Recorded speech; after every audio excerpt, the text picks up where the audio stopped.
Was there an original traceable offense? Was there a taking, a theft, a rape, a dispossession, a confiscation? There isn't a thinking person who can say no to that. The evidence is very clear, and it mounts with every chapter of historical inquiry. Did it consist of, as I say, a confiscation? Can it therefore be made good? If not all of it can be made good, can some of it be made good? Can any of it be repaired? Don't make the best the enemy of the good. Is there anything to be rescued from this terrible story? Is there anything that can be done about it once it's been recognized? We cannot possibly undo.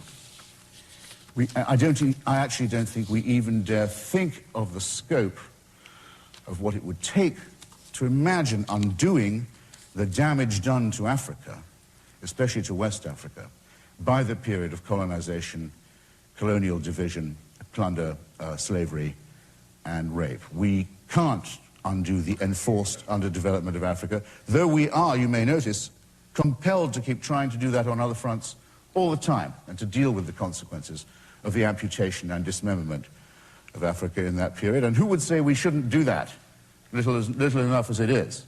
Who would say it isn't our responsibility to do that in Africa now as well? I hope none of you would. We can't make up for the Middle Passage, for the uncounted millions of people who were captured and raped and tortured before they even made it across the Atlantic to be other people's property. We can't undo that, but we can refuse, we can decline to forget it. If you really want to think about all the things that can't be redeemed, you'll be in some danger, I think, of weeping.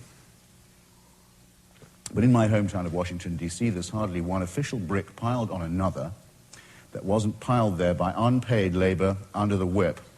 And that dead labor becomes dead capital and dead souls, dead money, and it's piled actually in the Treasury Department and the federal financial system, who took that free labor and those dead souls and turned it into capital, and it's back pay, and it's owed, and it's overdue. Now, Professor Lowry, in his very indignant nobility, said that he would repudiate this cash. He'd say, keep your money, you can't buy me like that. I respect him very much for it. I hope he would say that. I would support him in saying it if he would. He can only say it for himself, it seems to me. He misses two opportunities, and I'll have to condense my remarks here. He misses the chance, a very important chance.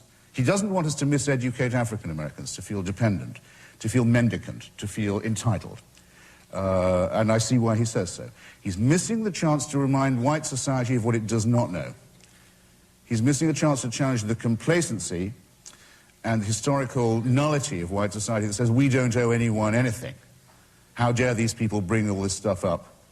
It was too long ago. So when he says keep your damn money, I'm all the way with him, but he can't say keep your damn history, and let's turn that back too. This is America. The right to entitlement, to inheritance, to a share in the common treasury is what defines that. If it has to be fought for at law, so much the worse.